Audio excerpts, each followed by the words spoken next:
Welcome back to PFC Playground, day number 2, and this is our final session. We're really excited to bring you some pet photography today. So people always say never work with children and pets, and I can tell you the next 2 photographers have done an epic job, and they certainly know how to work with the cutest little 4-legged furry friends. So today we are going to present pet photography with Belinda Richards and Jo Howell, presented by Kim Griffiths of Refocus Retreat. Refocus Retreat is a 4-day photography conference for women in the business of photography.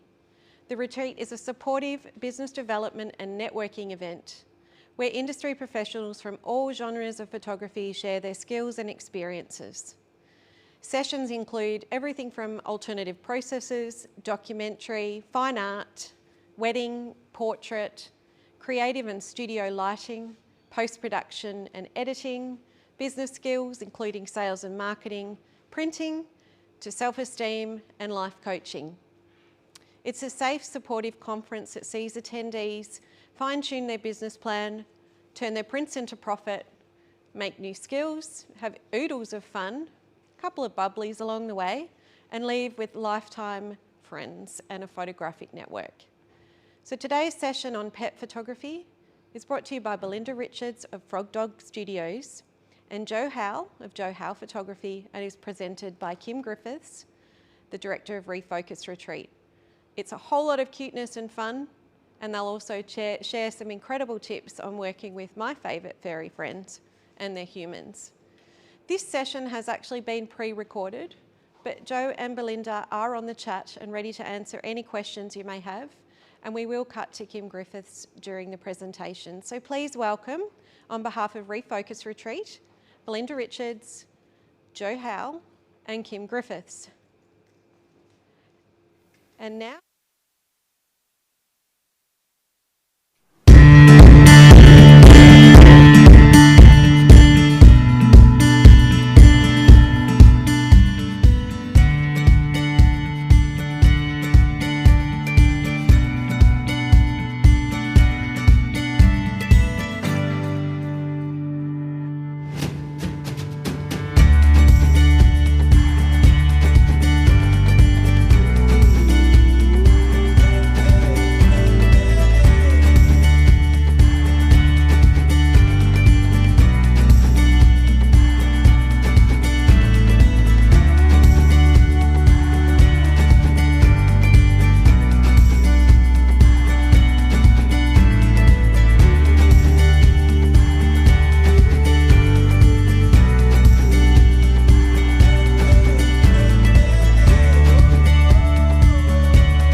Hi there, my name's Jo Howell. I'm a pet and animal photographer based out of Melbourne. I just want to say I'm so excited to be here at PSC Playground doing a live shoot for you on how I work with pets and people and how I throw those two together and come up with some fabulous results. I just want to say thanks to Kim from Refocus Retreat for inviting me here to speak. So today I'm going to be shooting on this wonderful little Nikon Z6 and I'm using a 24-70 f4 lens. I'm shooting with Elinchrom lights. I've got one main light with a large octobox which is set to full power. That's an Elinchrom ELC 1000 head. And then I've got two background lights that are set about a stop below, which is about half power for the two Elinchrom 500 heads. So today I'm going to run you through how I work with a human and a dog and giving the full instructions of how I would work with a client and their pet. And I'll also be using a handler who's just ready to help out if we need for attention, for little fixes, all that fun stuff. Let's go. So this is Mia. This is my dog. She's a fabulous model, will work for food. And today I'm going to be using her along with Kim Griffiths of Refocus Retreat and also Belinda Richards of Frog Dog Studios. And they're going to change it up being models or doggy handlers to help us out. What do you think, Mia? Speak? No? Okay. So the first thing we're going to do is show you how I would work with a client and a dog just on a background without any props. So Belinda, if I could grab you over here. So I've got two wonderful people who are working with me today, Belinda Richards and the ever exuberant Kim Griffiths. And of course, our little dog Mia.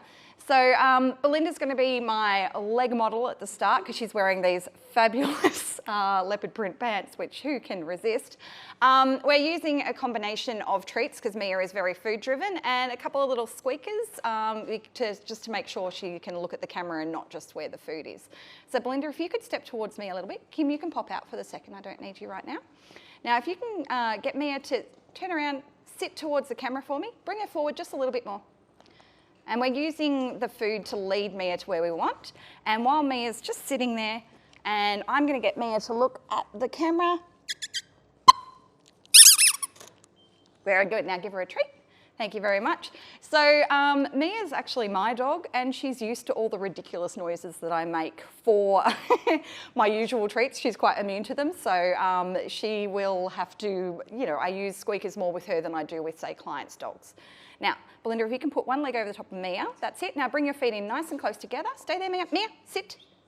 Sit. That's it. Now, if you can move, oh, okay, you're gonna have to reset it. Sit. And wait. Now, if you put that foot over there, now if you can bring your toes up so they're in line with Mia's front toes, that'd be great. That's it. Sit. Good girl. Bring her back through. That's it. And ask her to sit. Perfect. There we go. And just let go of that. She can be standing. That's okay. Just let go of put your other hand behind your back, and we're just going to get her. You know what? That's actually quite nice. She looks very good. Good girl. Now, it's important when you're working with animals that you actually give them some reward. Don't ask them to do a lot of things and then not give them a reward when they're doing the right thing, because they'll get confused about what you actually want. Now, bring your toes in a little closer. Perfect. Now, can I get you this time? Can you give her the treat and then give her a little bit of scratches around the ear? Oh, you come on to me. Okay, so what I would love you to do is if you can step over her again, and what I want you to do is actually give her a pat around the ears so you get that expression, when they're getting all the pats and all the love. So you might have to, that's it, hide those treats because she's very... Kim, can I get you to come over and grab those extra treats off Belinda? That's it. Wait. Thank you. So just grab those extra treats. You want to keep one for you, Belinda, so that you can give her that treat while you're giving her the pats. You got one? Okay, that's all right. Now, quite often this is a bit of a challenging pose for a dog that isn't familiar with the person. Most of the time you'll find, I don't know if we're going to get this. Let's try one more. Good girl. Yep, so you just walk her back into position. Good girl. Ask her to sit. Wait there. Wait. Good girl. Give her that treat and then give her the rubs behind the ears. And then once you've done that, when I say look at the camera, just look at me. Okay? Here we go. Wait. And she didn't hold it. That's okay. So the squeaker is a really fun thing for Mia, which you can see she walks over to it. So you can use things that have different reward. You can use, she also knows I've got a treat pouch. You can use food, you can use squeakers, you can use toys. It depends on the different driver from the dog. And that's something that you would speak to the owner to find out about before the shoot. What do you think, Mia? All right, cool. I think what we're going to do is, oh, you did look at the camera, beautiful. Yep, happy with those. Yeah. Wonderful. All right, we're done with you. Thank you very much for your help. Yep. Can I get you to swap with Kim? Yep.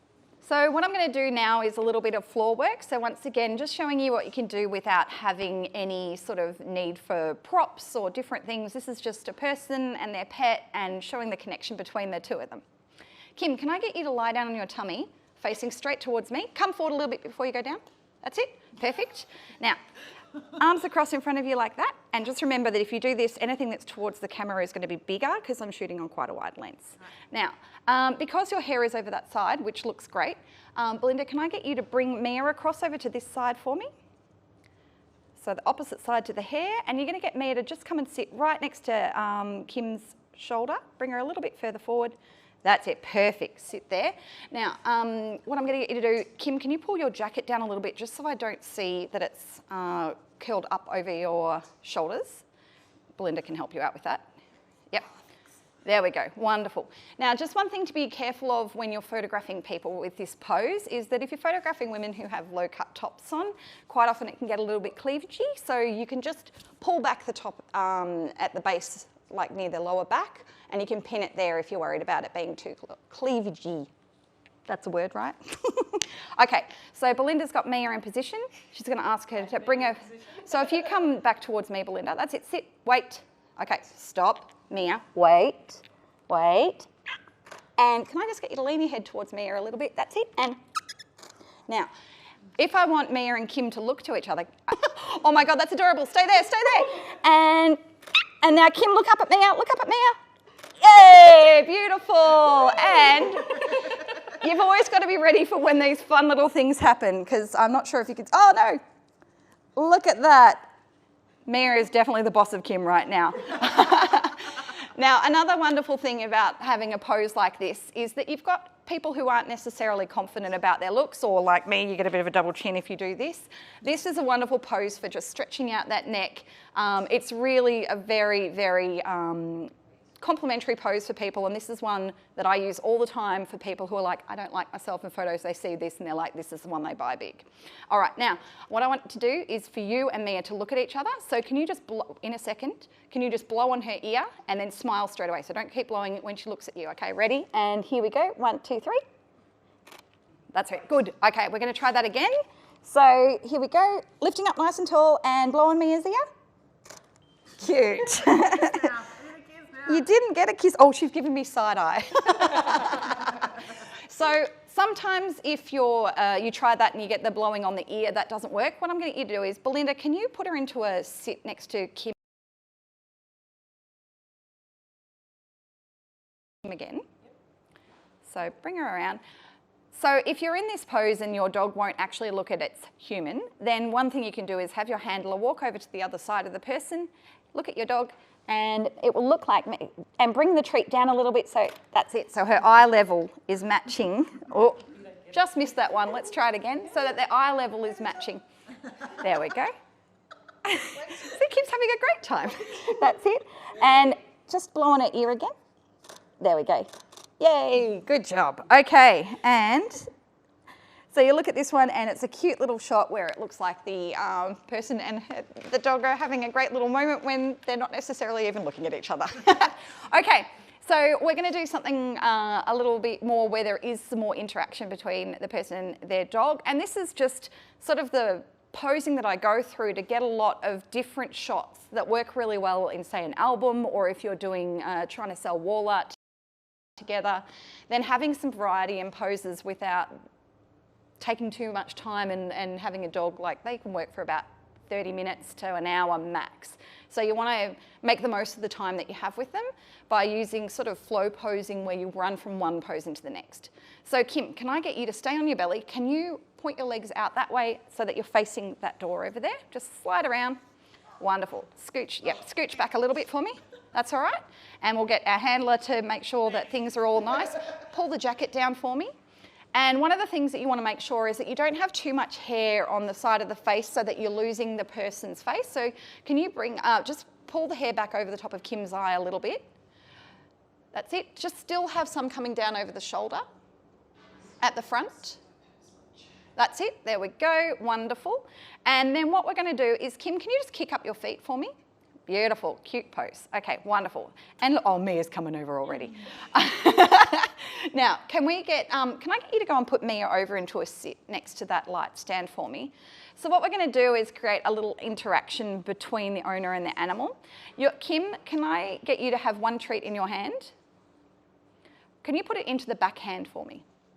So what I want you to do is call Mia over to you and ask her to sit right in front of you. And what's going to happen is when she's there, after she's in the sit, I want you to give her that treat and then give her all the love, all the rubs, all the fun. Okay, and here we go. Kick those feet up for me. That's it, give her that treat and give her the loves.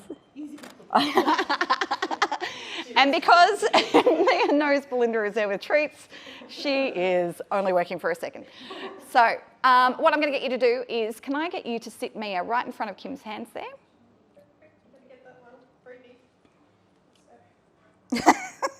That's a wonderful shot. There we go. So scooch a little bit closer to her for me. That's it. A little bit closer. So pop her back into position. Kim, can you swap ankles for me? Thank you. And bring her over a little bit closer, like bring her right over. That's it. There we go. Now, can you scooch closer, closer, closer, and see how, come towards me just a little bit with your front. That's it. And what I want you to do is, look at me, Kim. I just want you to put your head as close as you can to Mia's head. That's it. And, oh, we just missed it. So this is the importance of working fast with animals. But the beautiful thing about working with a dog that is quite treat-driven is you usually have a few goes. Can you get her to come in a little bit closer to Kim? Kim, if you move your hands further back, she'll feel like she has more space to be able to get closer to you. That's it. All right. And now I'm going to get her to look at me. Kim, turn your head towards me. More. Lean in towards Mia. Let's try that one more time. Do you want to try getting her into a sit facing straight to... no, actually, I like her facing straight towards Kim. Kim, if you put your hands like this, she'll have more space. That's it. There we go. Wait. Mia, wait. Cute. There we go. We got it. Now, if Mia's a dog who likes to have a lot of her personal space, quite often you'll have dogs who don't mind being right next to their people. Probably doesn't help that Kim actually isn't her person. So, but what I can do is, because we're working on a beautiful white background, I can quite easily just use Photoshop to smudge her a little bit closer so they're almost cheek to cheek. Now, another cute pose while we're in here is, Belinda, can you get Mia, if you're comfortable with this, to stand on the lower part of your back? Sure. Okay, so just lead her up. Stand, that's it, ask her to wait. Now what I want you to do is look back over your shoulder at Mia and kick those feet right back. Yay. And now laugh like a maniac. Perfect. So, and there's some fun little shots with just some interaction on the ground, and that's literally one pose. That's some fun little shots of working on the ground, and that's one pose just shot in a couple of different angles. Now, one thing to be careful with is if somebody has a bad back, this position can actually be quite painful for them. So I'll show you a different way that you can work on the floor. Kim, can I get you to sit up for me? And I want you to sit mermaid style. And I'm going to get you to put, let's go the other way. So Mia's been on that side a lot. That's it. Now, scooch that way a little bit more for me. There we go. All right, now what I want you to do is stretch your feet out a little bit. Gives you long lady legs, that's it. And to make your legs look even longer, I want you to put the front foot across that's it, lovely. Now bring your hand in a little bit closer to you. There we go. All right, and just untuck your dress there. That's it, lovely. And we're just gonna have a look at hair. Beautiful. So can we bring a little bit over the shoulders? Belinda, can you help? Yeah, both sides. And this is where it can be fun to have a handler, because I just get to sit here and then somebody else does all the work. Okay, so now in this pose, there's a couple of different places that you can put the dog. What I would love is to see if you can get Mia to come and sit just in that little gap in between Kim's hip and her arm. And what I might get you to do is, can you actually sit up, move that arm so that, just take your hand out. Can you sit up straight without your hand to lean on? That's it, there we go. Beautiful. Now what I want you to do, can lift that hand up, put Mia right in next to her. That's it. There we go. Yeah. Lift your arm up. Now lean over the top of her. That's it. Perfect, right there. That's it, great. Now bring that other hand just over on your leg. Beautiful. Bend that arm. Just now do, and then just relax. That's it, perfect. Chin up a little bit, lean forwards towards me, and, oh, and we've got, there we go, hold on. It went to sleep again. It looks really good.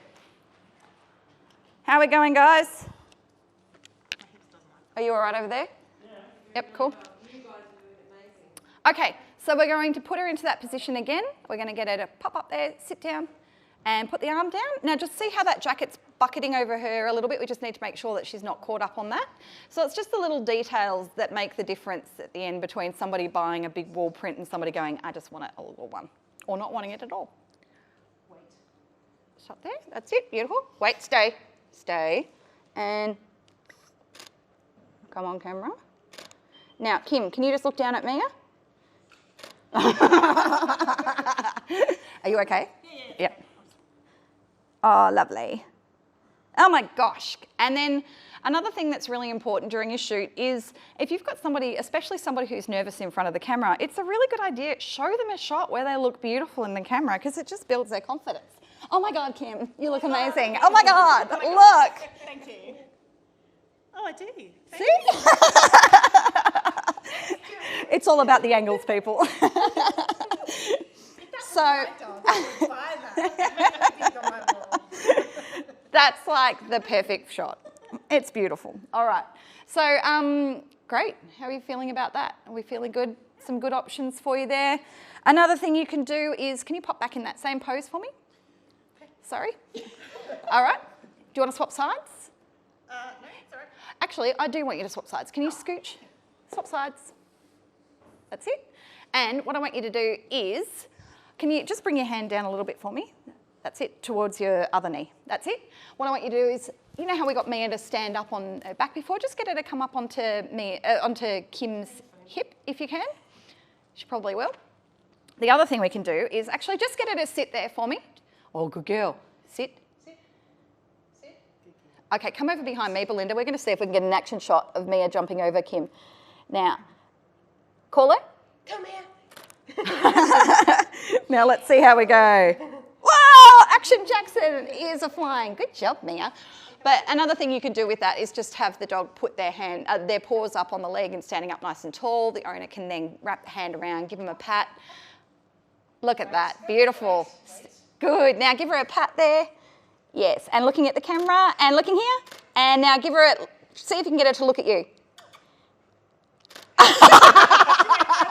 She's like, hell no, there's food this way. Good job. Okay, cool, and that's great.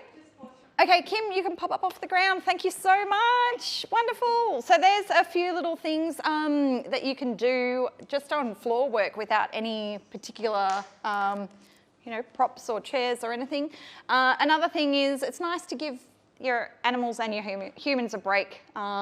Their brains can only handle so much. So give them a little bit of play in between, a little bit of a break. Make sure you've got some water available. Hey, baby. And and just work at the speed that the animal's comfortable to work with.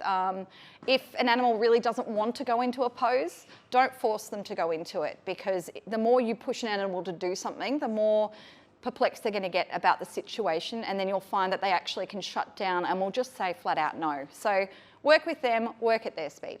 All right, we're going to do a little bit of work with using a piece of furniture now. All right, so we're going to do a little bit of work now with a prop, with a chair. So we've got Kim sitting on the chair there, and we're going to get Mia to come up and sit in front of her, and we're going to do some shots and some different poses together. So Belinda, can you help get Mia up onto that chair? There's not a lot of space for Mia up there right now, so... do this.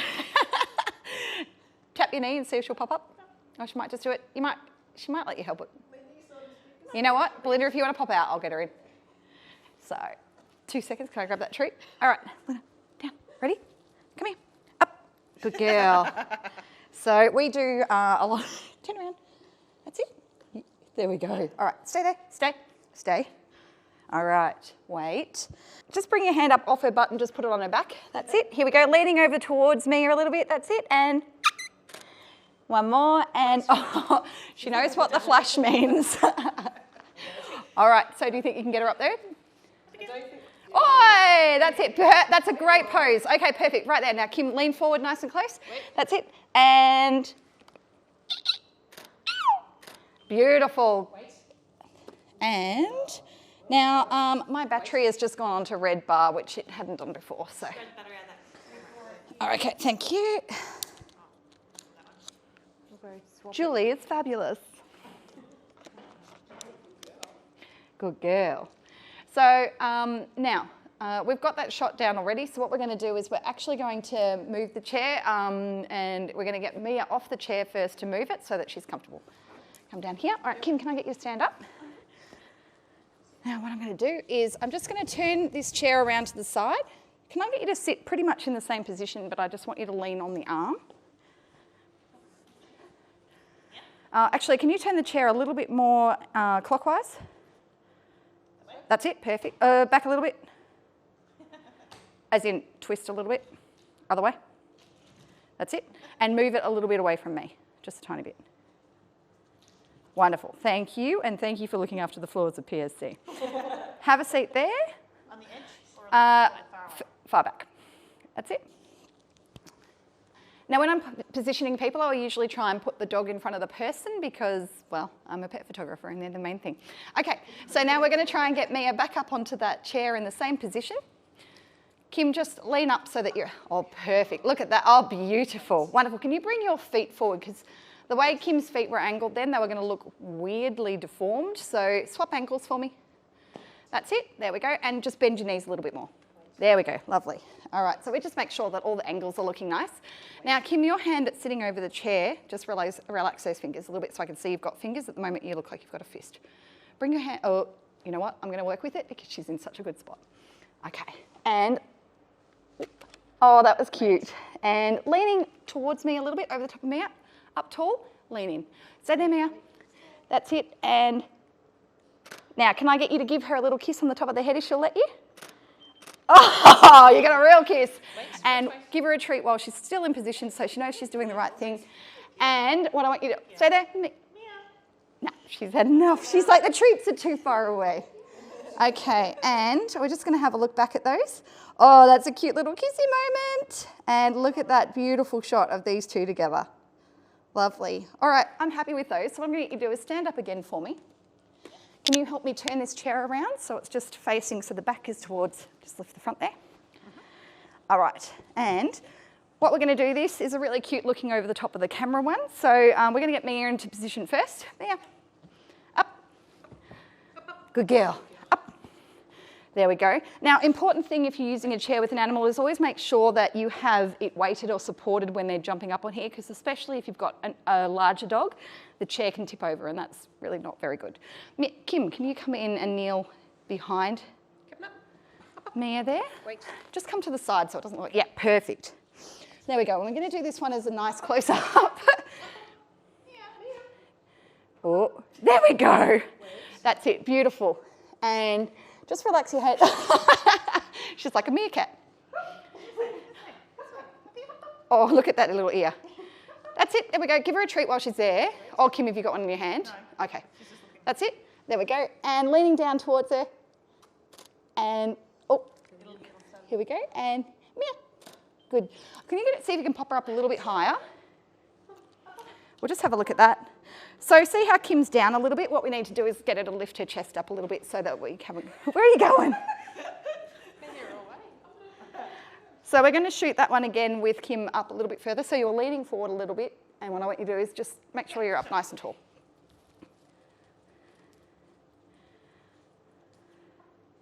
That's it. There we go. Yeah, that's nice. Lovely. So stand nice and close there for me, Belinda. And now blow on her ear. Cute. And one more. Mia. Bring it right over the camera. Oh, I called her. She's like, she knows her name. Now let's have a look at those two. Oh, wow, you got a real kiss then, sorry.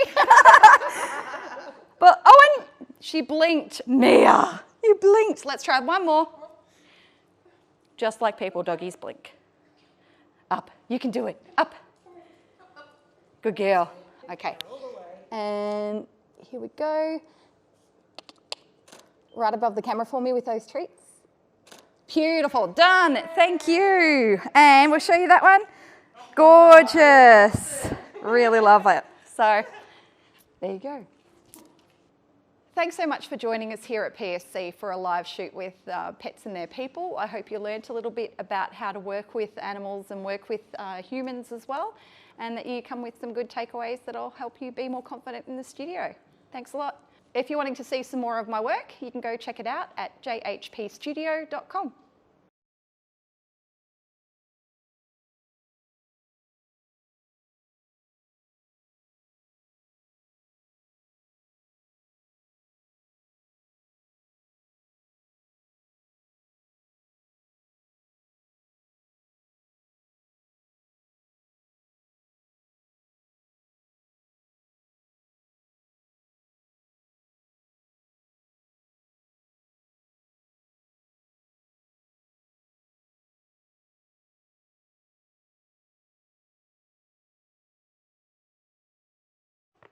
Hi, my name's Jo Howell. I work as a pet and animal photographer. My studio is JHP Studio, based in Knoxville, just outside Melbourne. I'm going to talk to you a little bit today about, I guess, my journey to get to where I am today in the photography world, and just how saying yes to different opportunities can really pave the way to amazing things.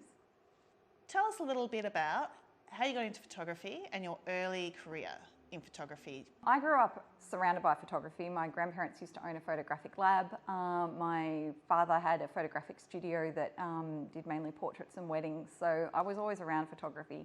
At the end of high school, I was trying to decide between marine biology or something else, and I ended up choosing photography. I ended up studying at RMIT doing their scientific and industrial course. I actually applied for PSC, but they didn't accept me, but here I am today. How great, I finally get to be at PSC. The scientific course was really about the technical side of photography. At that stage, I did my work placement, my professional placement at the Eye and Ear Hospital, the Royal Victorian Eye and Ear Hospital, thinking that I wanted to go into that. After being there, I realised it wasn't, so I set out to try as many different types of photography and different sides of the industry as I possibly could to figure out where it was that I wanted to work. I knew it was photography, I just didn't quite know what. So what did you do after university? So after uni, the day I was supposed to graduate, I jumped on a plane and went over to America and worked at a ski resort there, which was so much fun. It had nothing to do with photography, I just really wanted to travel and live overseas. And while doing that, I was like, right, this is what I want to do. So I headed home and I worked 3 jobs to save up to be able to travel. One of which was working for my father's company, which was John Travers Photography, doing a lot of school-aged events, dance schools, debutante balls, that sort of stuff, and quick turnover photography, which was great for teaching you how to make people comfortable in front of the camera in a really short period of time. Being able to reproduce the same thing again and again and again, which was really important. Consistency is key in these kinds of jobs. I also worked at a cafe and I worked at a nightclub, and after about a year I saved up enough to head overseas. I packed up my backpack and went over and travelled for 6 months through Southeast Asia, carrying my old Nikomat camera with me, which had gotten me through university. The Nikomat was a camera that's warranty ran out before I was even born. And during 6 months of travel, I shot 32 rolls of film. Shooting film in those days was quite expensive, and it was the equivalent of photographing about 30 frames a week, which I probably do in a day with lunch now. My first working visa overseas was in Japan. I worked in Tokyo teaching English for 6 months, also had nothing to do with photography, but while I was there, I was applying for photographic jobs for the next section of my travel. I ended up getting a photography job working as an on-mountain photographer at Whistler Blackcomb, which is basically standing on a mountain convincing people in freezing cold weather to take off their goggles and smile at a camera, so that you can sell them photos when they get down to the bottom of the mountain at the end of the day. It was a photography job. I loved it. It was great. And I got to use a lot of the skills that I'd gained from John Travers in that scenario. At the end of that season, I bought a van, converted the back of it so I could sleep in it, and drove from the west coast to the east coast and hung out in a little place called St. John's in Newfoundland for the winter while trying to decide what the next move would be. I ended up going home to Melbourne. I was back in Melbourne for 24 hours when I got a phone call asking for an interview to go over to Vietnam. So the next day, did an interview, and 2 weeks later I was in Vietnam working in a tour leading role for a company called Travel Indochina. And I worked for them for about 4 years, running tours through Southeast Asia, China and Tibet. Now, during that time, I was taking photos for myself. I was also, a lot of my images I sold to the company to use in their magazine for their brochures and advertising, etc. And whenever they had a magazine or somebody who was using the company to organise their shoots and whatever else, they would send me in to work as a location scout or as production manager on the shoot. So I still got to be involved in the photography industry that way, which was great fun. So tell us about your job as a photographic tour leader in Africa.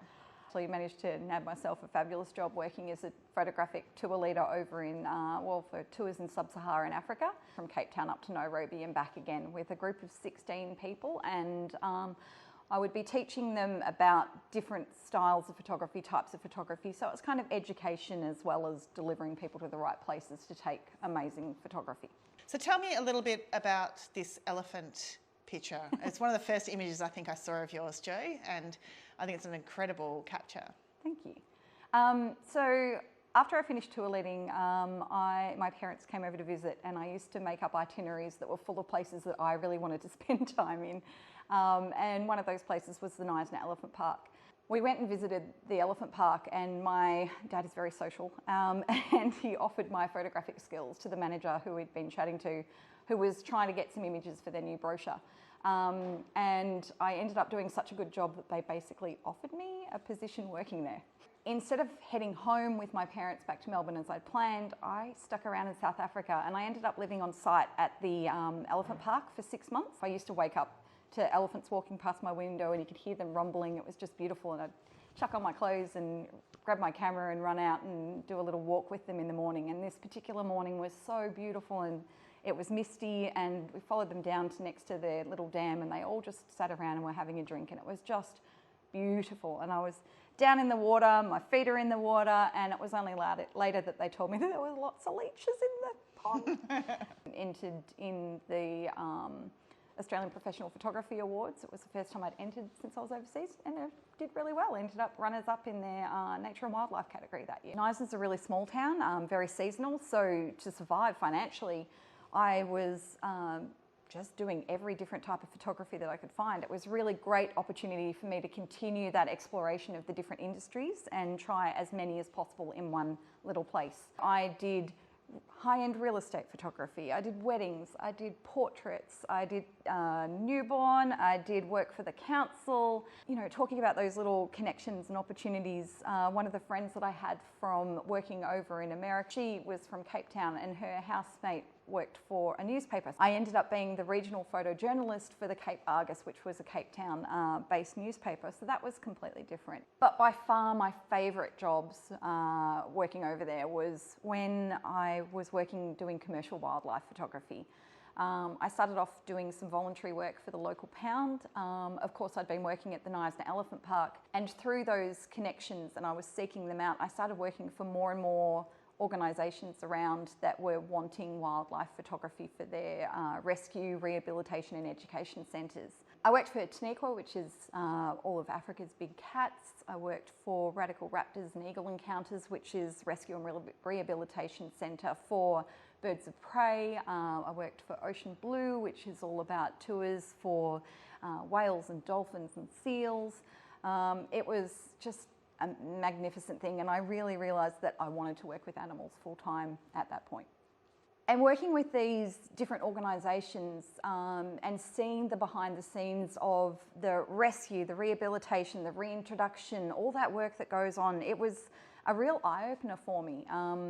And I learnt pretty quickly that there were good organisations and there were bad organisations. Unfortunately, when you're looking at animals, they can be a big money turner, and some people take advantage of that and don't actually look after the animals that are in their care. And from the outside, it can be really difficult to distinguish between these different operators, and also information and best processes are constantly changing and updating and growing as more studies are done. Now, I like to work with organisations where I have back of house access and has a good history of animal care and have active rehabilitation, release and community education programs. So they're really putting the animals first and making sure that it's not just about the dollars, it's actually about the animals in their care. I love South Africa, and the opportunities that were there were amazing, but after, it was almost 10 years overseas, it was time to go home. I missed my family. So once my business visa ran out, I headed back to Melbourne. Yeah, here I am. So Jo Photography, did it finish in South Africa? When I came back to Melbourne, I started working for my dad's company again, and I was starting to try and build Jo Photography up here. I started doing mainly weddings and portraits because at that stage I didn't really believe that I could make a full-time living out of photographing pets. When thinking about it, the dream job was working for Zoos Victoria, but at that stage they didn't have a dedicated photography role, so that was just a dream.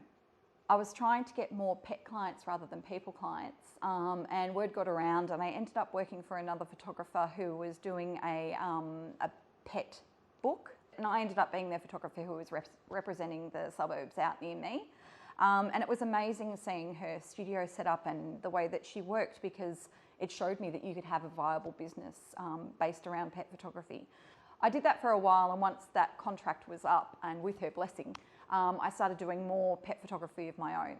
How long did it take you to become full-time in your pet photography business? I was working for my dad's business pretty much full-time during his busy season, and then trying to build up my business in the down season yearly, which I did for about 3 years and realised it just wasn't working. I needed to bite the bullet. So I stopped working for John Travers. I hired a friend who is also a magnificent animal handler and is very processes driven, which I wasn't at that stage, and went full-time to get Jo Photography Pets up off the ground and running. It went really well. In our first year we were hitting 200 shoots, which was my aim, my dream, and I've been doing that ever since. Now tell us a little bit about getting the role at the zoo, your dream job. About 3 years after I started JHP full-time, Kate, who had been working for me, the original animal handler, she was working as a zookeeper at Zoos Victoria. She sent me a very excited text saying, have a look, they're advertising for a photographer's role at Melbourne Zoo. This is what you've been wanting. I applied. I wasn't sure that they were going to hire me because I was running a business. When the interview was on, I was actually booked to be over in New Zealand for my birthday, but once I found out I had the interview, changed the flights, went to the interview, and then jumped on a plane later that day. By the time I got back to Melbourne, I had a job offer, and now I work at Zoos Victoria. How are you balancing running your own business and working for the Zoos Victoria? Okay, so I have wonderful staff. I also, outside of COVID times, I work in my studio 3 days a week, and then I work now permanent part-time for Zoos Victoria 3 days a week also. It's working out really well. Tell us a little bit about your role at the zoo. Is it just photographing animals? Basically, anything that is needed for the images for anything at the zoo is what I do. So having all this background of trying different areas really helps with my zoo role. My absolute favourite part of working for the zoo is documenting things to do with the conservation that goes on behind the scene all day, every day. I get to be around amazingly talented and dedicated scientists who are working on projects to better animals' lives in captivity and in the wild. I photograph animals that are so rare and so very precious that sometimes there may only be a couple of hundred of that species left anywhere on the planet. Being part of the team that tells those stories is just magic. The idea that an image I take could inspire someone else to take action or change their behaviour or just become an advocate for an endangered species, it's the perfect role. One of the beautiful things that the zoo has now done is given me the opportunity to learn videography as well. And I've been using my beautiful little Nikon Z cameras and their fabulous video to document both stills and videography at the zoo. I guess what I'm trying to say is that opportunities are all around if you're just open to them. So an example, a marketing event that I went to sell vouchers for JHP Studio. I thought it was a bust because I only sold 2 vouchers. But one of those clients told their local vet about me and how good the work was. Yay! And I now display in their 2 vet clinics, and I get a constant supply of clients through that. The people who were 2 stalls down from me at the Royal Melbourne Show are now great friends. I've had the opportunity to photograph their husky dog sledding team. They now sell products with my imagery on their website and in their store. I've created from their work images that have won me international photography awards. Also, they were one of my references that helped me get the zoo job. Wonderful little things. I guess what I'm trying to say is that just all those little yeses add up to great things.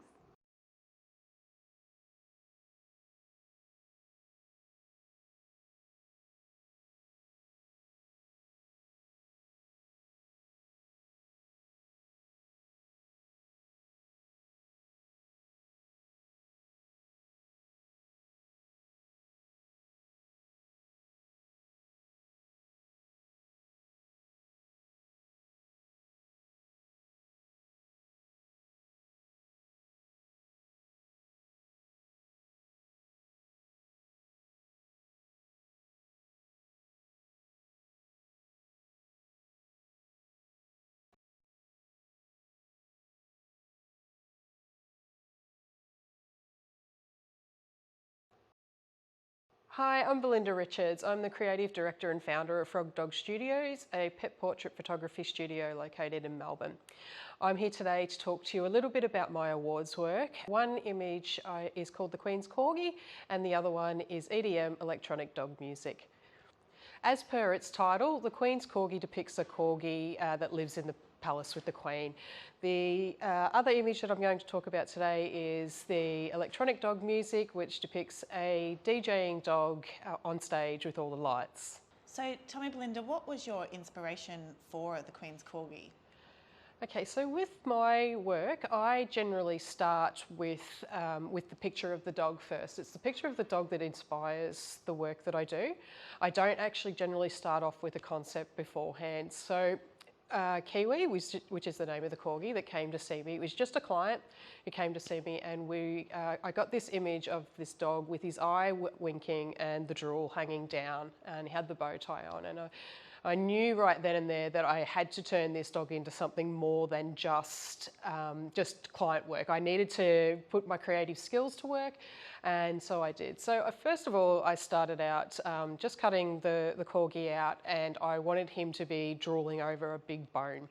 So went down to the butcher, bought the big bone, photographed the big bone, photoshopped it together so that he was behind a table with the bone on a plate.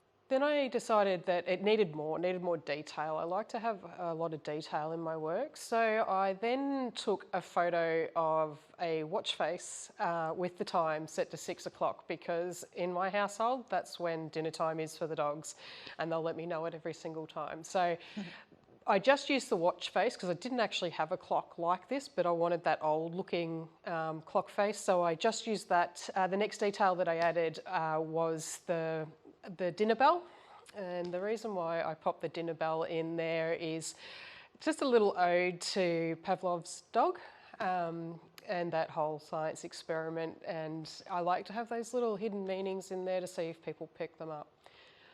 After that, I was still looking at it, and then I decided to put in a cat into the image. I put the back of the head of a cat looking at the bone. So it sort of like plays on this idea of dogs being superior to cats. And that's quite a running theme in my work. Generally in culture, dogs are known as male and cats are female, and it's kind of plays on that social commentary around the male and the female relationship or position in society as well. So yeah, so I popped that in, and the last little bit that I popped in is just a little photo frame with Home Sweet Home written on it in the background. And I was I was mostly happy with the image at that point, but it was still lacking. So what I did then is that I put a motion blur on the corgi and had the picture on the wall going sideways so that it looked like the dog was rushing in because, you know, dinner time, and that's the way Most dogs are, and especially corgis, they do love their food. So I did actually then pop that into a competition and was lucky enough to be awarded with third place. It was the Animal Image Makers competition. I think it was in 2019. Was that one of your first competition entries, or had you been involved in competitions for some time? My first competition was through the AIPP. I entered the Victorian State Awards in 2018. And I completely bombed. I did come back the next year and entered the State Awards and did okay, and then the National Awards, and was lucky enough to be awarded Emerging Photographer of the Year for Australia. Great. So yeah, so this was actually after that, just after winning that title. This was the first time I'd sort of created anything this elaborate, because my other images were a lot more simple. And so yeah, so I popped this into the competition and I got some really good feedback on it. And I have a mentor that I spoke with about the image and where it was evolving, because I just didn't feel like it was finished yet. So it's funny how it took until this point now for me to go, oh my God, the Queen's Corgi. And so as soon as that came into my mind, that's when the image started coming together and it started changing up. So initially the aesthetic of the image was sort of like a Tuscan, you know, dog sitting in a Tuscan cafe, I guess, with the checkered tablecloth and the orange and that sort of thing. So I decided, first of all, the tablecloth's got to go because there's nothing royal about checks. So we got rid of that and I put in a nice lace sort of tablecloth. Then I photographed a crown, popped the crown onto the dog's head, and then I photographed a portrait painting of the Queen and popped her in the background with a big ornate frame on it. And that's when the image really started to make sense. Then I tend to make my own props a lot as well. So I kept the bell. I took the clock out and the Home Sweet Home image out, took them away, popped the Queen's Corgi, popped the Queen in behind the Corgi. Then I decided that he just needed to be a little bit more regal, and that's when I decided to create the Bone Noir wine. So I got a wine bottle and created a wine label, something for the dapper dog, like that's the name, and it's made with contempt by the cats of the palace or something like that. So yeah, I popped that in and popped a wine glass in, but it's sort of like a brownie colour, so it looks like it's bone wine or something like that. And yeah, that's at that point the image really was coming together. I popped that into the State Awards and they really liked the image, but they did not like the movement on the dog. They didn't understand the movement, it wasn't working. So I actually pulled the movement out for APA and just refined it a little bit, and that was part of my portfolio that got me Australian Pet Photographer of the Year. Congratulations. Thank That's a you. big title.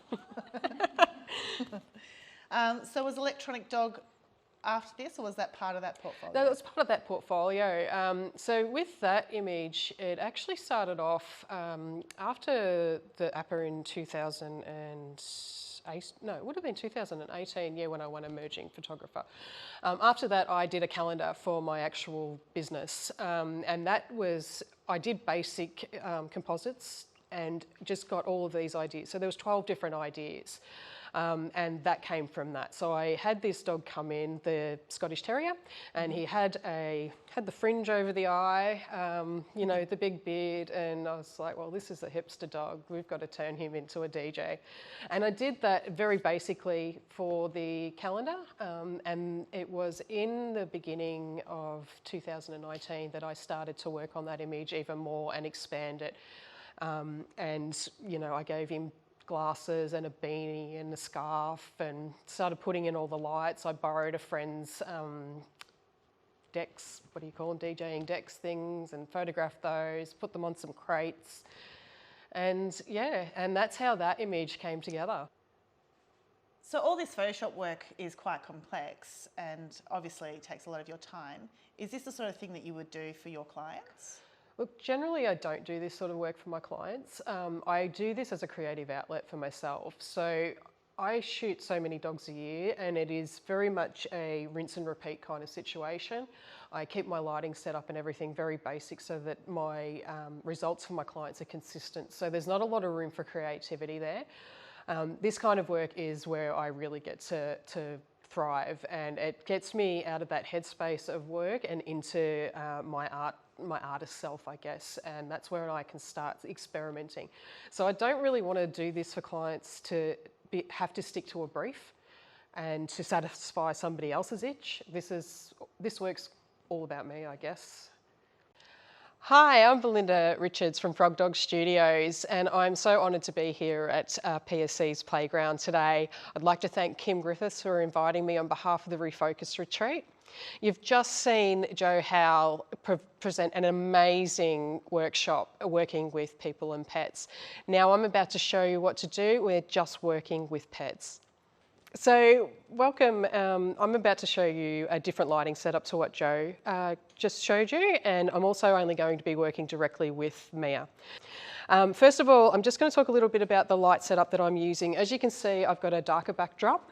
Instead of flooding the area with light, I actually want to use more directional light.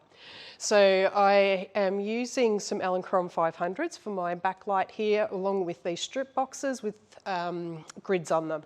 The reason why I'm doing that is to direct the light so that we don't have too much overspill into our black background.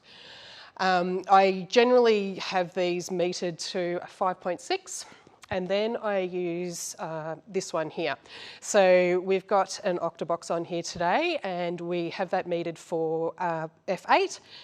And the reason why I have it positioned where it is because I really want the light to be looking down, just skimming the top of the dog's head. And that way we'll get these nice little half moon catch lights, and rather than squares. So dogs' eyes don't reflect light the way that human beings do. So you will find if you don't have an even light source, you're going to get reflections all over the eyes, and you'll be spending all day trying to remove those in Photoshop. Can actually make the dog look a little bit evil. Yeah, so that's basically my 3 light setup for a dark background. When we position the dog, we want to keep the dog away from the back of the backdrop, because we want to have the light not spill onto the backdrop. Because we're trying to create a backdrop today. Because of the way I've got my light positioned, unfortunately we will get spill from this light onto the floor, and I'll show you in editing how we can actually make that really work for us, and rather than having our floating dog in a black space, we'll actually use that so that we've got a grounded dog that looks like it is where it is with natural shadows. So I'm just going to start off by showing you the toys that I use to get our dog's attention. As you can see, Mia is very interested in what I've got here. She's very toy motivated. I do tend to use treats, and I use toys for those dogs that aren't treat motivated, but you need to find out off the owner what it is that motivates their dog. If you've got a dog who's as toy motivated as Mia, you want to not start off with the toys, because it gets them revved up too quick, and you want to have your dog nice and relaxed for the shoot. So we don't want her all huffy and puffy and giving us a big Joker grin. But first of all, I've got a ball here. This one does have a squeaker in it. It also smells like peanut butter. The dogs absolutely love it, and it's got a really good bounce on it, so that you can get some really good catch shots with this one. This one is a $5 toy I found at Kmart. It has a great noise, and Mia's about to lose her mind. All right, now this is my favourite set of noisemakers.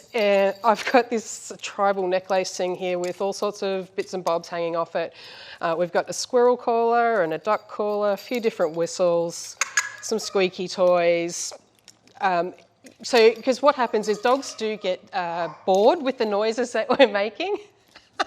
You're killing me. So what happens, unfortunately, dogs do get bored with the noise that you're making. So if you've only got one single noise or one single toy, you will find that they will get over it very quickly. And that's why I have quite an array to help me get them to look at the camera at the time that I need.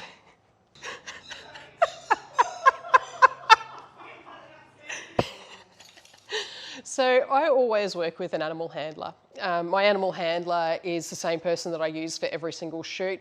We work really well together, and because we've been doing it so long together, we're in sync. If you're just starting out with a new animal handler, you are going to need to tell them exactly what you want them to do. And eventually you will work out a relationship that works so that you really don't even need to talk to each other during the shoot. I do this, I never do it by myself. I find that I could never get the expressions that I get and the action shots that I get by working by myself. So I feel it's very important that you have an animal handler, a well-trained animal handler that animals gravitate towards as well. We're just going to start off with something easy. What I'm trying to do with these lights is get a nice backlight on Mia. That's something that I really love, is that golden glow around a dog, and you'll find it gives a really nice separation from the background. So that's why we've got them angled the way that we do today, and I've got them down really low because Mia's really low. So we'll bring her in, and we're just going to start off with some basic, just sitting, staying. You can see we've got a beautiful collar around Mia today. She's looking like a Kardashian.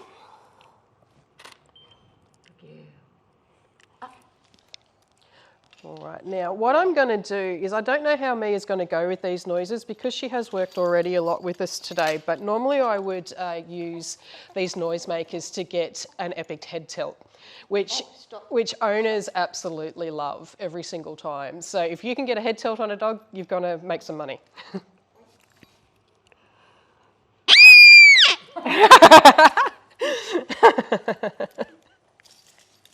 All right, we're going to try a different one. That in the right spot? Oh, that's cute, yeah. Wait.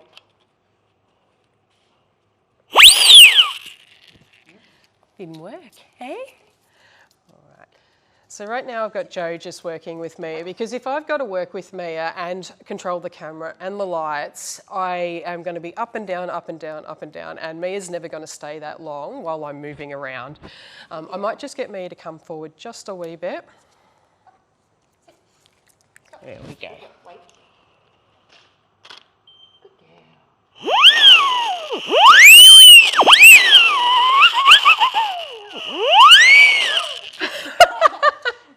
So Mia definitely doesn't care about the noises. You will find most dogs who haven't heard these noises before will give you a head tilt straight away every time. But be warned, it might only be the one. Some dogs, I'll do it once and that's it. So be ready to capture the moment. All right, so with my posing, I generally, like Mia's a low rider, so it is hard for us to get a really nice sit out of Mia. But what we do with these dogs is, well, if we can't get them to sit, we'll get them to stand. Because she is so low to the ground, a really good standing shot can work really well.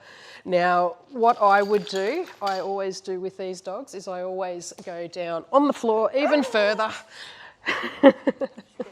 All right, so Jo, I'm going to get you to take her back to where she was, and we're going to do a laying down shot first. We'll do it on an angle, yep. So if you bring her over around this way. Stop. Stay. Wait. Wait. Wait. Oh, good girl. Yep. So pretty. Awesome. So Mia's really well trained, so that's it. That's all I have to do to get that photo for Mia. But what we're going to do now is we're going to try and get a nice standing shot. She's got this gorgeously long body, and we want to make sure that we show that for the owner. Owners really want to see the characteristics of their dog, so it is definitely important to try and show the fact that she does have a long body. All right, so the other thing I'll just mention here is the standing shot is the hardest shot for us to get, because all dogs, for the most part, the first thing they're taught is to sit. So we'll find sometimes we need to actually get them walking forward rather than standing in the one spot. Mia's really well trained, so we'll see how she goes. But she's pretty good though. All right. Stop.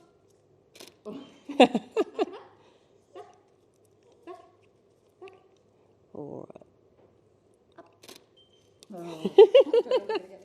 So here, we're going to make Jo work for her money here. Wait. All right, we want. She's not an angle. No, she's not. We want to try and get her onto an angle a little bit. Stop. Wait. That's it. Wait. Hey Mia, where's your happy face? She will not do her happy face unless she's panting. Yes, we'll get that going in a minute. So as you can see there, I waited for Mia to walk forward towards the camera, and being down really low the way that I am is going to give us a really good angle of not only her face, but it's going to show that her body is long. Normally I would try and get one, if you can get one with the tail wagging at the same time, you have sold a piece of wall art there. So I don't know how Mia's going to go because she's, like I said, she's been working all day, harder than we have. Maybe if we do a little bit of it. The next thing that I'm going to show you is just a couple of natural shots of Mia walking past. Sometimes it's just really nice to get those movement shots for the owners. Do you like to come back? Yeah, no. Yep. Oh. I'm going to try one more time. You want it coming this way, going that way? Yeah, that's fine. Oh, she's like, I got the toy now.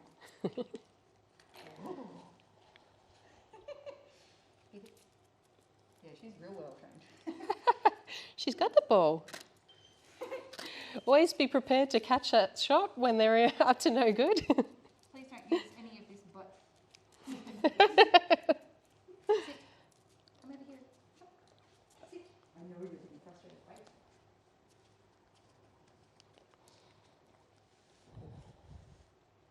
Ready? Hold on a sec. Yep. So another shot that's really great to get is the dog walking towards you. I know we did that while we were laying down, but we're going to try and get this also with just from a slightly higher angle. So I'll get you to sit her back there. All right, so we're just going to get Mia to walk towards the camera. She's going to probably run rather than walk. Okay, yep, we'll try and see how it goes. All right, come on, Mia. Well, sometimes it doesn't work. So I got her too soon, so she was outside of the lights.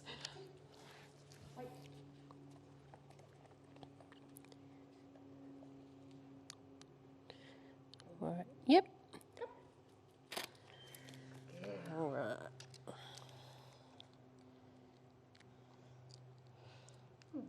Oh, look at that beautiful girl. So as you can see, like I was talking about before, we are getting a lot of light spillage onto the background, so we won't have a completely black floor, but we will show you how to fix that up in editing and make it look like it was an intentional sort of spotlight. All right, so now we're going to just use a small prop here to show you how I use props with the animals. We've just got a small poof or footstool here today that we're going to get Mia to sit on, and we are going to put this gorgeous bow tie on her because her mum has requested it. So is Mia ready? Come on. Good girl, Mia. All right. You're such a good girl, Mia. Show us, are you beautiful? Yeah. Lovely. All right. So I still always sit down low when they're on furniture. I sometimes, depending if I've got a really large dog on a really big couch, I'll obviously elevate myself a bit. I've got a little footstool that I sit on. But for today, because we've just got just a little poof and we've got just me as only a small dog, I'm still going to sit on the floor and take that image. All right, what I'd like to do is get Mia to bring her front round to face me a little bit more. Okay.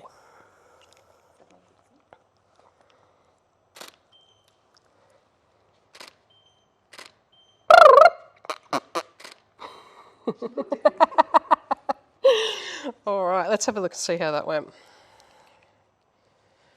So this one's quite a cutie. We've got a nice smile from Mia now, which is lovely.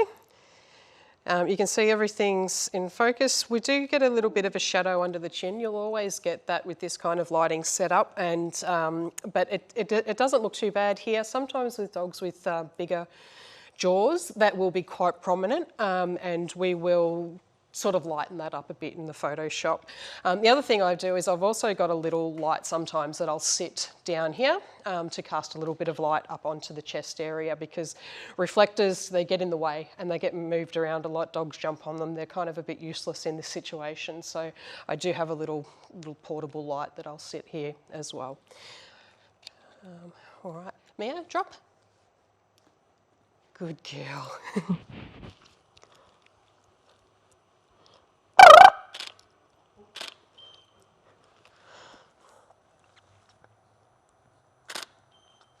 Oh, that's beautiful. Good girl.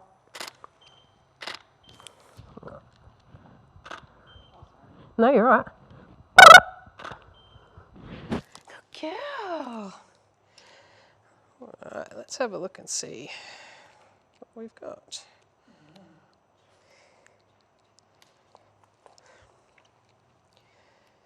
All right. This one's a cute one.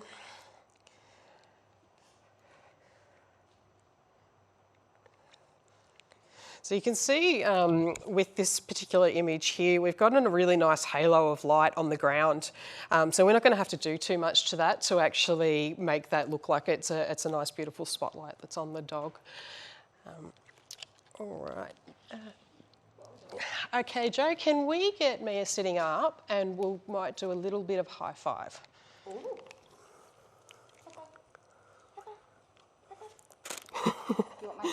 I would prefer your hand wasn't there, but we'll see how Mia goes. So high five's a tricky one. It depends on the dog, and sometimes they're not shaped enough for you to be able to get your hand out of the photo. Mia's legs are quite short, so we'll just see how she goes.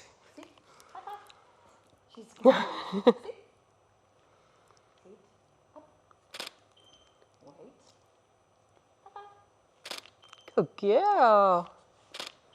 No, you're right.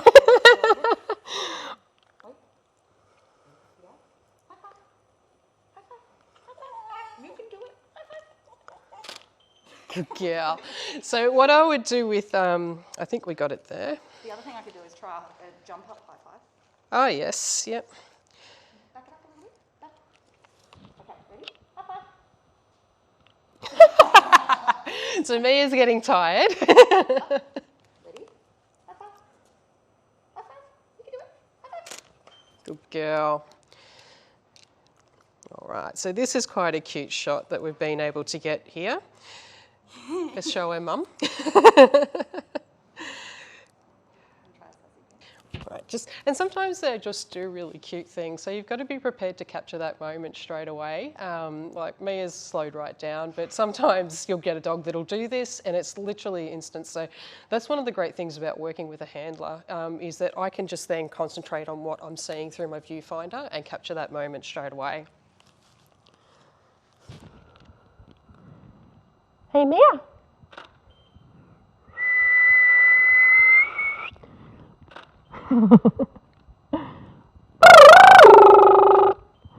All right, and you will come up with a plethora of noises that you like to use yourself. Yes, yeah, so we're going to try what Jo keeps referring to as sassy pants. I usually call it sexy pants, but you know. Basically we're going to get Mia to look, to sit facing the back and try and get her to look towards the camera so that we can get that back shot of her. Would you like to take the bow off her? Because that is going to impede that shot.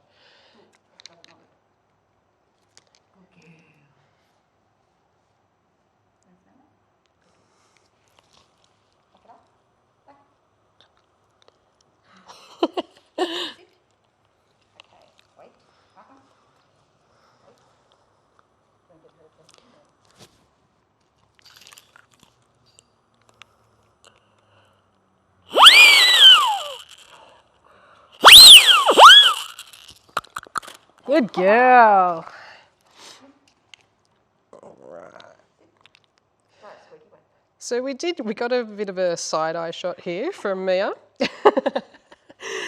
which is quite cute. But we'll try, do you want to try that one more time?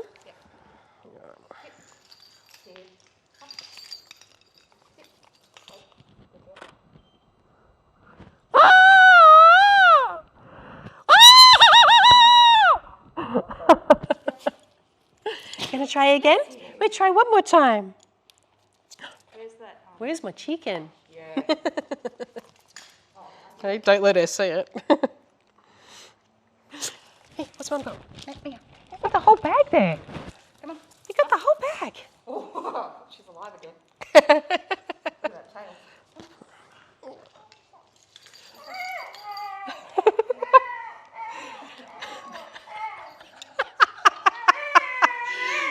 Can I have my chicken? It's too high a reward. You can see it sticking out the side of the back. Do you want me to see she'll high five for this?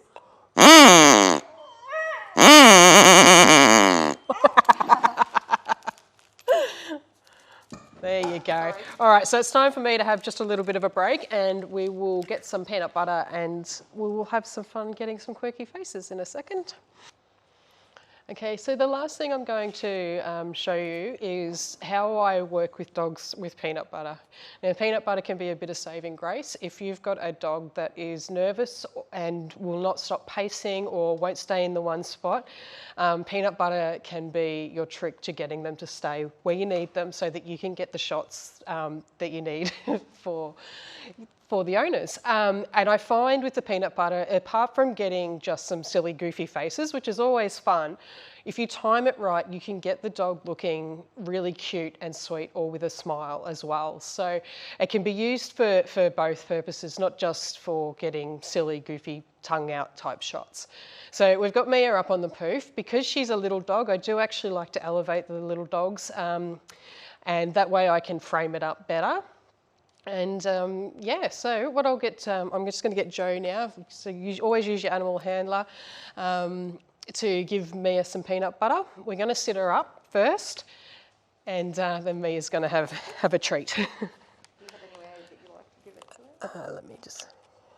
All right. So what I'll do is I'll get you to give it to Mia, like whether you pop it on the roof of her mouth or what, you know your dog, so you know where to put it. Most of the time I would just put it on the roof of their mouth or under their lips, depending on, some dogs will just lick it and you don't need to. So, and then I'll get you to bring her eyesight down to the camera lens for me. Grab the other. Oh, and she's off. That's all right. Whoa, a bit wonky. So this is another thing that Jo was talking about earlier, about having your furniture secure. So if that happened with a nervous dog, they won't get back up there. You can do it. Come on, baby. Good girl. Sit. Do you want to All right, yes, if we can bring her front round towards me a little bit more. turn? Do you mind that she's... All right, that's good. That's a good spot. All right, so I'll get you to bring her eyesight down. I might actually use this.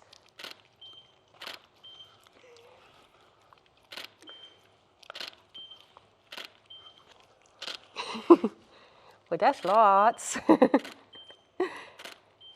So you can see how we were able to get Mia to stay in the one spot. She's completely focused on what I'm doing. I mean, she's focused obviously on licking the peanut butter off of her nose or under her gums. But generally once they stop licking the peanut butter, we'll then have a really good moment to get a really great shot. So if you're struggling with that, this is the time. All right, here we go. So yeah, so look, it's something that I've used a lot over the years with dogs that I can't get to look at the camera, or nervous dogs, is if you get them in that headspace, they will relax and you will be able to get that really nice shot once they've finished licking up the peanut butter. At the moment, let's have a look and see what shots we got from Mia. Oh, hold on a second, there's one of those moments.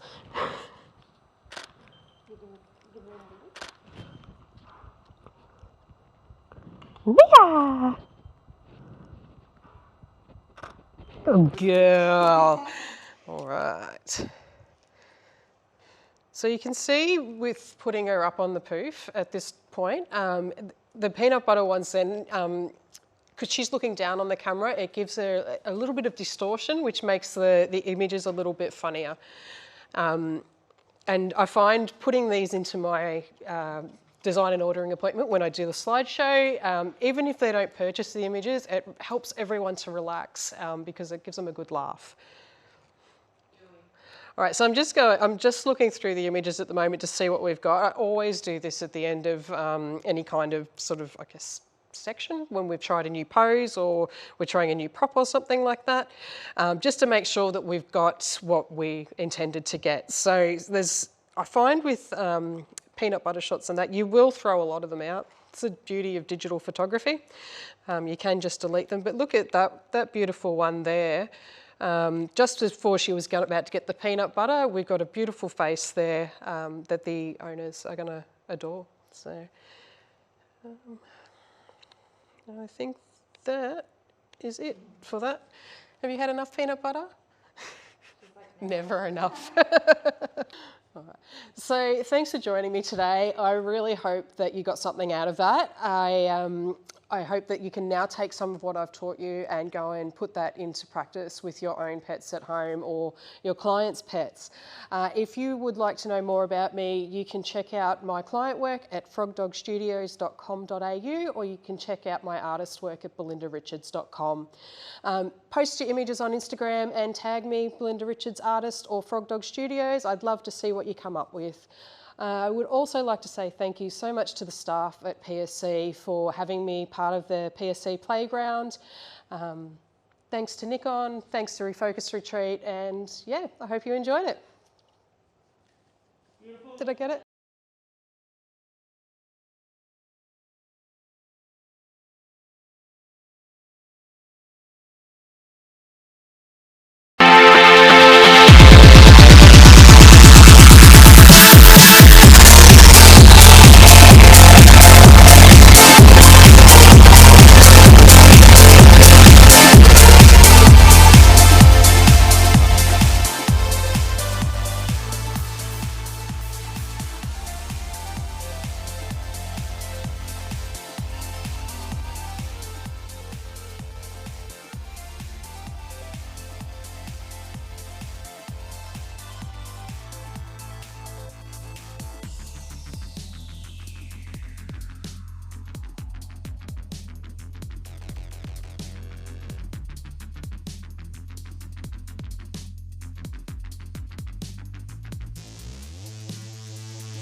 Are we on now?